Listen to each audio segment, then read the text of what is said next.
Free Mazi Nnamdi Kanu, a call for justice and freedom. Anyway, this is the news that we have for us. But before we go into that, I want us to listen to this fact. The fact of the matter is that Nigeria has lost Biafra. Agree or not, this is the reality of the whole thing. Why do we say so? A white man, an Oyibo, he have come out now to tell us the real truth about the whole thing. Making us to understand that even Nigeria themselves, even the world, European Union, African Union, all of these unions, all of these camps, whether good or evil, have already known Nigeria lost Biafra already since 1967. All they are doing today now is just medicine after death. It's just trying to force the union on the Biafrans, knowing fully well that most of the Biafrans, or rather most of the Igbo political leaders, have been bought over. In fact, they are nothing but efulefus. They are nothing but the stooges in the hands of these people. Even our political leaders, they know that there's nothing like Nigeria in the southeast, that the Biafra have long gone.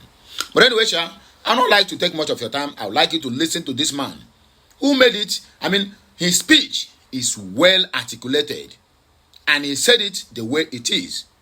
And that is the simple truth.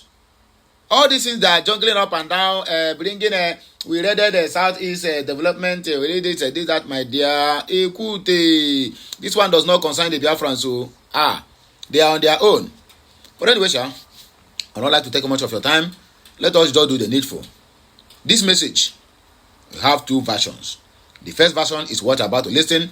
Then the second version is the call for the release of Mazi Nnamdi Kanu, a call for freedom and a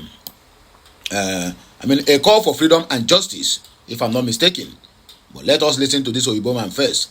After that, we analyze it, dissect the comment section, then we move on to the other news that we have for us this morning. Please like, share, comment, and make sure you subscribe. Happy Monday and happy 9th day in the month of December in the year of 2024. And don't forget, today is Monday and it is a new week. It shall be well with all of us. They will always lose. The fact of the matter is, Nigeria lost Biafra in 1967. They may have won the war temporarily, but they permanently lost Biafra. The decisions made 57 years ago forfeited any rights they have to control, to occupy, to speak on behalf of the people of Biafra. Let me conclude by saying, as an analyst again, I don't think the United States will be the first country to recognize Biafra. Of course. But I pray that it won't be the third country either. Third country. Biafra to move from Finland and to lobby vociferously, night and day, in order to ensure that the African Union recognizes that Biafra is already more organized, already more capable of statehood, already will have a higher standard of living, already will be at peace with itself and its neighbors more than many other African countries. And therefore, it will be a boon to Africa, a boon to the African Union, a boon to the spread of democracy in the region, an anchor for stability in the region, in an area that is increasingly unstable, especially as people come from the north in order to destabilize. So let me conclude by saying, with my very short remarks, that I wish I could be with you there today. Family prevented me from coming. But I admire what you're doing. I follow what you're doing. And I pray for what you're doing. Long live Biafra. So that is the message of one of the Biafran lobbyists in the United States of America, where he made us to understand that USA might not be the first to recognize Biafra, but he prayed that USA will fall number third, because first, Finland have already acknowledged and agree with the people of Biafra. That is why the convention have to hold there, and they provided all the whole security needed for that event. So moving forward now, according to the information before me here, we are going to take the comments that came with this video to know exactly how our people reacted to this matter before we can be able to go to the last message or the other phase of the message we have for my people. Chibuzo Alfred said, Biafra, our hope and pride. Kingsley Obi Samuel said, Biafra, here we come. Bibian Ude said, all hail Biafra nation. Chibike Franklin of Biafra, and many more. But we're not going to take much of your time because they said time is money. A call for justice and freedom. Free Mazi Nnamdi Kanu now. Human Rights Writers Association don't call. SERAP don't call. What they call them again? Or another Amnesty International don't call. United Nations Human Rights and Arbitrary Detention don't call. Release Mazi Nnamdi Kanu, and the Pharaoh of Nigeria said Nehikaba. But no problem. Let us continue.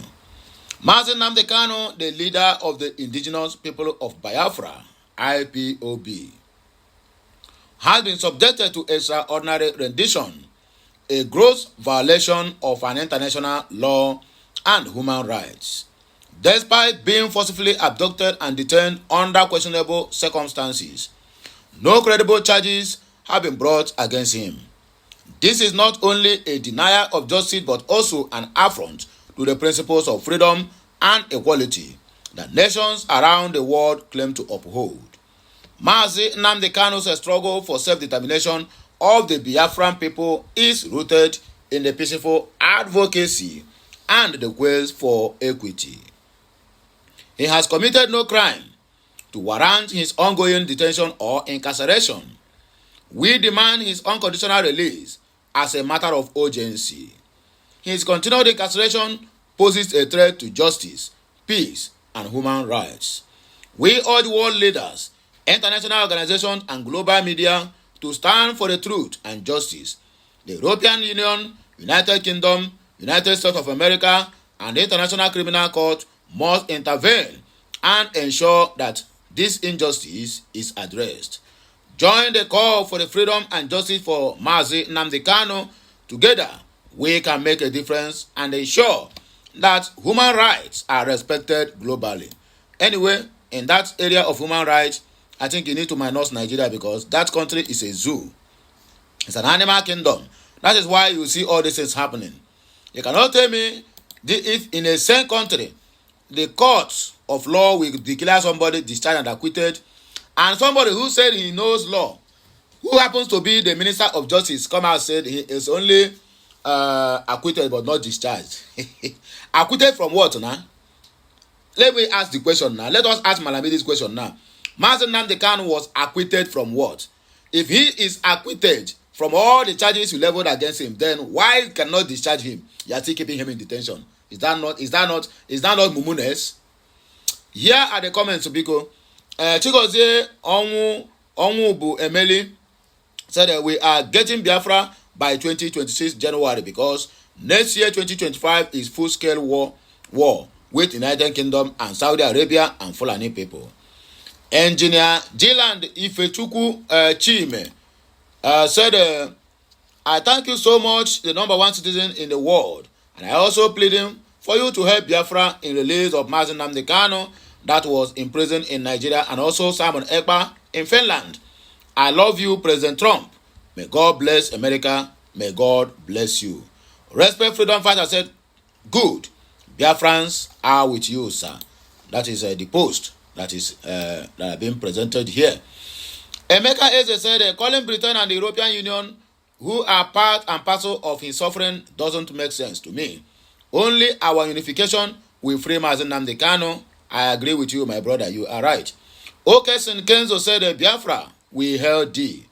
Prince O. Ukono, any Igbo man who refused to recognize the Republic of Biafra or United States of Biafra, the rising sun, is a saboteur and sabotaging what we are doing. A playful idiot who's supposed to not to be on earth. Aburi Ghana must stand, but one day, no matter their politics, if Israelites are delivered from Egypt, is it anything too hard for God? Unless God's timetable have not come. Biafra has come to stay. Believe it or delete. All hell Biafra. Mary Amotiamenye. Yes, so he is a freedom fighter, never a terrorist.